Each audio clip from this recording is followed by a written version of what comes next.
ছাত্ৰীসকল আজি মই নৱমমান শ্ৰেণীৰ ইংৰাজী বিষয়ৰ দ্য ৰোড নট টেকেন নামৰ কবিতাটো আলোচনা কৰিম। The road not taken poet বা কবি হৈছে ৰবাৰ্ট ফ্ৰষ্ট। প্ৰথমে মই তোমালোকক কবিতাটো গাই শুনাইছোঁ। Two roads diverge in a yellow wood, and sorry I could not travel both, and be one traveller long I stood, and looked down one as far as I could, to where it bent in the undergrowth. Then took the other just as fair, and having perhaps the better claim, because it was grashy and wanted wear, though as for that the passing there had warned them really about the same. And both that morning equally lay in leaves no step had trodden black. Oh, I kept the first for another day, yet knowing how way leads on to way, I doubted if I should ever come back. I shall be telling this with a sigh, somewhere ages and ages hence, two roads diverge in a wood, and I took the one less travelled by, and that has made all the difference. Robert Frost. কবিতাটো তোমালোকে 4টা stanza পাইছা আৰু ইয়াৰ প্ৰতিটো ষ্টেঞ্জাত থকা যিবোৰ কঠিন শব্দ সেই শব্দবোৰ মই তোমালোকক কৈ দিছোঁ। ডাইভাৰ্জ মানে হৈছে ছেপাৰেটেড এণ্ড টুক ডিফাৰেণ্ট ডাইৰেকশ্যন বা ভাগ হৈ বেলেগ বেলেগ দিশলৈ ফাটি যোৱা। ইনে য়েল্ল' মানে তোমালোকে জানা হালধীয়া, কিন্তু ইয়াত য়েল্ল'টোৱে তলসৰা পাতৰ কথা বুজাইছে। শুকান তলসৰা পাতবোৰ হালধীয়া বৰ্ণৰ হৈ যায়। বিদেশত কি হয়, গছৰ পাতবোৰ অটম ছিজনত সাধাৰণতে হালধীয়া হৈ পৰে। উড মানে হৈছে অৰণ্য বা জংঘল। ট্ৰেভেল বট মানে হৈছে দুইটা পথেৰে আগবাঢ়ি যোৱা। ওৱান ট্ৰেভেলাৰ এজন পথিক। লং আই ষ্টুড বহু সময় থিয় হৈ ৰৈ থকা। লুক ডাউন চোৱা। As far as I could যিমান দূৰ পাৰি সিমান দূৰলৈ। বেণ্ট মানে ভাঁজ লোৱা। আণ্ডাৰগ্ৰ'থ মানে হৈছে জোপোহা গছে আৱৰি ৰখা। এতিয়া ফাৰ্ষ্ট ষ্টেঞ্জাটোত কবিয়ে কি ক'ব বিচাৰিছে? Two roads diverge in a yellow wood, and sorry I could not travel both. Two roads দুটা পথ, diverge in a yellow wood এখন হালধীয়া হাবিৰ মাজেৰে দুটা পথ গৈছে মানে, and sorry I could not travel both কিন্তু পথিকজনে ট্ৰেভেলাৰজনে দুখ প্ৰকাশ কৰি কৈছে যে তেওঁৰ পক্ষে দুইটা পথেৰে আগবাঢ়ি যোৱাটো সম্ভৱ নহয়। এখন হালধীয়া হাবিৰ মাজেৰে দুটা পথ গৈছে, কিন্তু পথিকজনৰ কাৰণে দুটা পথেৰে যোৱাটো কেতিয়াও সম্ভৱ নহয়। And be one traveller long I stood and look down one as far as I could যিহেতু তেওঁ এজন মানুহ, গতিকে তেওঁ এজন ব্যক্তিৰ কাৰণে একেটা সময়তে দুটা পথেৰে আগবাঢ়ি যোৱাটো সম্ভৱ নহয়। সেয়েহে তেওঁ be one traveller long I stood and look down one as far as I could সেইকাৰণে তেওঁ এটা পথৰ সন্মুখত থিয় হৈ বহু দূৰলৈ, যিমান দূৰলৈ তেওঁ দৃষ্টি নিক্ষেপ কৰিব পাৰে সিমান দূৰলৈ তেওঁ চাই পঠিয়ালে, কিন্তু তেওঁ বৰ বেছি দূৰলৈ চাব নোৱাৰিলে। Because to where it bend বহু দূৰত গৈ পেলাই ৰাস্তাটো এটা ভাঁজ লৈছে। বেণ্ড ইন দ্য আণ্ডাৰগ্ৰ'থ আৰু সৰু সৰু জোপোহা গছবোৰে সেই ভাঁজটোত আঁৰ কৰি ধৰিছে, সেইকাৰণে তেওঁ আৰু তাতকৈ আগলৈ চাব পৰা নাই। তেওঁ এটা ৰাস্তাৰ সন্মুখত থিয় হৈ পেলাই যিমান দূৰলৈ পাৰি তেওঁ সিমান দূৰলৈ চাইছে, কিন্তু বৰ বেছি দূৰলৈ তেওঁ চাব নোৱাৰিলে, কাৰণ বহু দূৰত গৈ পেলাই ই এটা ভাঁজ লৈছে আৰু সেই ভাঁজটোতে কিছুমান জোপোহা গছে ৰাস্তাটো আঁৰ কৰি পেলাইছে। Then took the other just as fair and having perhaps the better claim. Then took the other second ষ্টেঞ্জাটোত থকা কঠিন শব্দৰ ভিতৰত জাষ্ট এজ ফেয়াৰ প্ৰথমটোৰ সমানেই ধুনীয়া। এণ্ড হেভিং পাৰহেপছ মানে সম্ভৱত। বেটাৰ ক্লেইম অধিক বেছি দাবী কৰা। গ্ৰাছী মানে হৈছে ঘাঁহ বনেৰে ঢকা। এণ্ড ৱান্টেড ৱেৰ বেছিকৈ ব্যৱহাৰ হোৱা নাই, ৱান্টেড ৱেৰ মানে বেছিকৈ ব্যৱহাৰ নকৰা। দ'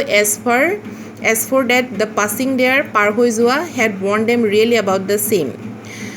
দ্য ছেকেণ্ড ষ্টেঞ্জাটোত কবিয়ে কি ক'ব বিচাৰিছে? দেন টুক দ্য আদাৰ তেওঁ পথিকজনে দ্বিতীয় পথটোৰে আগবাঢ়ি গ'ল। জাষ্ট এজ ফেয়াৰ দ্বিতীয় পথটো প্ৰথমটোৰ সমানেই ধুনীয়া বুলি তেওঁ কৈছে। And having perhaps the better claim সম্ভৱতঃ তেওঁ সম্ভৱতঃ চিয়ৰ নহয় মানে তেওঁ ধাৰণা কৰিছে সেই পথটোৰে আগুৱাই যোৱাত তেওঁ অধিক বেছি মনটোৱে তেওঁক অধিক বেছি দাবী কৰিছিল বিকজ ইট ৱাজ গ্ৰাছী কাৰণ সেই পথটো ঘাঁহ বনেৰে ঢকা আছিল এণ্ড ৱান্টেড ৱেৰ ঘাঁহবোৰো গছকত মৰা নাছিল মানে খুব কম সংখ্যক পথিকে সেই পথত অহা যোৱা কৰিছে হয় নাই আৰু সেই পথটো বাছি লোৱাত তেওঁৰ নিজৰ মনটোৱে তেওঁক অধিক বেছি দাবী কৰাৰ কাৰণেহে তেওঁ সেই পথটো বাছি ল'লে আৰু সেই পথটো আগৰটোৰ সমানেই ধুনীয়া আৰু সেইটো খুব বেছি ঘাঁহ বনেৰে ঢকা আছিল গ্ৰাছী এণ্ড ৱান্টেড ৱেৰ আৰু কোনো মানুহে সেইটো পথত হয়তো অহা যোৱা কৰা নাছিল যাৰ কাৰণে গছকত ঘাঁহ বনবোৰ মৰি যোৱা নাছিল though as for that the passing there had warned them really about the same শেষৰ বাক্যটো তেওঁ কৈছে সেই পথটোক তেওঁ আগৰ সমানেই বুলি কৈছে আগৰ সমানেই বুলি তেওঁৰ অনুভৱ হৈছে প্ৰথমটো যিটো পথেৰে তেওঁ যোৱা নাই সেই পথটোৰ নিচিনাই দ্বিতীয় পথটো বুলি তেওঁৰ অনুমান হৈছে ৰিয়েলি এবাউট দ্য ছেইম আগৰটোৰ দৰেই একেই থাৰ্ড ষ্টেঞ্জাটোত কঠিন শব্দ আছে ইকুৱেলি লে মানে একেধৰণে পৰি থকা লিভছ no step কোনো গছক পৰা নাই had trodden black মানে গছকত কলা পৰি যোৱা নাই মানে but that morning equally lay সেইদিনা ৰাতিপুৱা দুইটা আলিবাট সমানে পৰি আছিল in leaves no step had trodden black আনকি বাট দুটাত পৰি থকা গছৰ পাতবোৰ গছকত কলা পৰি যোৱা নাছিল যিবোৰ ৰাস্তাটোত মানে পাত সৰি আছিলে সেই সৰি থকা পাতবোৰ কোনেও গছকা নাছিল মানে কি সেই পথটোৰে কোনো যোৱা নাছিল কোনো মানে সেই বাটেৰে আগতে যোৱা নাই Oh, I kept the first for another day yet knowing how way leads on to way I doubted if I should ever come back Oh, I kept the first for another day তেওঁ কৈছে প্ৰথম পথটো তেওঁ অন্য এদিন ভ্ৰমণ কৰিবৰ কাৰণে তেওঁ এৰি দিলে বুলি কৈছে yet knowing how way leads on to way কিন্তু তেওঁ জানে বুলি কৈছে যে এটা পথত খোজ পেলালে সেই পথটোৱে আন বহুতো পথলৈ মানুহক আগুৱাই লৈ যায় হয় নাই আৰু তাৰ পৰা পিছুৱাই অহাটো অসম্ভৱ সেইকাৰণে তেওঁ নিজৰ ওপৰতে সন্দেহ হৈছে I doubted if I should ever come back যে তেওঁ আগুৱাই যোৱা পথটোৰ পৰা যে কেতিয়াবা আকৌ উভতি আহিব পাৰিব সেইটো তেওঁ নিজৰ ওপৰতেই সন্দেহ হৈছে কাৰণ এটা ৰাস্তাৰে আমি যেতিয়া আগুৱাই গৈ থাকোঁ সেই ৰাস্তাটোৱে আমাক আৰু বহুত ৰাস্তা দেখায় হয় বহুত ৰাস্তা আমাৰ কাৰণে খোল খাই যায় গতিকে আমি আগুৱাই আকৌ গৈ থাকিব লাগিব পিছুকি আমি আহিব নোৱাৰোঁ গতিকে তেওঁ যে কৈছে I kept the first for another day প্ৰথম ৰাস্তাটো মই অন্য এদিন ভ্ৰমণৰ কাৰণে বেলেগ এদিন যাবলৈ থৈ দিছোঁ বুলি কৈছে তেওঁ আকৌ নিজেই কৈছে যে যদিও মই জানো যে মই যিটো ৰাস্তাৰে গৈছোঁ সেই ৰাস্তাটোৱে মোক আৰু বহুত ৰাস্তালৈ আগুৱাই লৈ গৈ আছে সেইকাৰণে মোৰ নিজৰ ওপৰতে সন্দেহ হৈছে যে মই আগুৱাই যোৱা পথটোৰ পৰা যে কেতিয়াবা আকৌ উভতি আহিব পাৰিম সেইটো তেওঁৰ সন্দেহ আছে fourth ষ্টেঞ্জাটোত I shall be telling this with a shy somewhere edges and edges hands two rows diverge in a wood and I took the one less traveled by and that has made all the difference fourth ষ্টেঞ্জাটোত কবিয়ে কি বুলি কৈছে বহু দিনৰ পিছত ages and ages বহু বছৰৰ পিছত চাই মানে সমনীয়া কাঢ়ি মই হয়তো এদিন মোৰ নিজৰ অভিজ্ঞতাৰ কথা কম I shall be telling মই হয়তো কম বহুদিনৰ মূৰত এটা সমনীয়া কাঢ়ি মোৰ নিজৰ অভিজ্ঞতাৰ কথা কম যে two roads diverge in a wood এখন হাবিৰ জংঘলৰ মাজত দুটা ৰোড গৈছিল দুটা ৰাস্তা ফাটি গৈছিল and I took the one less traveled by আৰু মই যিটো কম মানুহে ভ্ৰমণ কৰিছিল সেই বাটটো মই নিজে বাছি লৈছিলোঁ আৰু সেইটোৱেই and that has made all the difference আৰু সেইটোৱেই মোৰ জীৱনৰ সকলো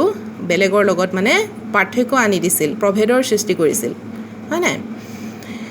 বহুদিনৰ পিছত এটা দীঘল সমনীয়াহেৰে কবিয়ে নিজৰ অভিজ্ঞতাৰ কথা ক'ব যে তেওঁ এখন হাবিৰ মাজত দুটা ৰাস্তা দেখা পাইছিল কিন্তু তেওঁ তাৰ মাজত যিকোনো এটা ৰাস্তাহে বাছি লৈছিল যিটো পথেৰে কম মানুহ অহা যোৱা কৰে তেওঁ সেই ৰাস্তাটো বাছি লৈছিল আৰু সেইটোৱে তেওঁ জীৱনত আনতকৈ পাৰ্থক্য আনি দিছিল এইটো এটা আচলতে বৰ সুন্দৰ কবিতা এই কবিতাটোৰ প্ৰতিটো কথাই আমাৰ বাস্তৱ জীৱনৰ ক্ষেত্ৰতো প্ৰযোজ্য হয় মানে আমাৰ জীৱনত বহু সময়ত এনেকুৱা কিছুমান পৰিস্থিতি আহিব পাৰে য'ত আমাৰ সন্মুখত দুটা তিনিটা বা কেইবাটাও পথ থাকিব পাৰে আৰু তাৰ মাজৰ পৰা আমি যিকোনো এটাহে বাছি ল'ব লাগিব হয় নাই যিটো পথেৰে গ'লে আমাৰ জীৱনত আমি কৃতকাৰ্য লাভ কৰিব পাৰিম আমি সেই পথটো বাছি ল'ব লাগিব সঠিক সময়ত সঠিক সিদ্ধান্ত লৈ শুদ্ধ পথেৰে আগবাঢ়ি গ'লেহে আমি জীৱনত কৃতকাৰ্যতা হ'ব পাৰিম কৃতকাৰ্যতা লাভ কৰিব পাৰিম ইয়াত যিটো জংঘলৰ কথা কৈছে উদ সেই জংঘলখনে আচলতে আমাৰ জীৱনটোৰ কথাকেই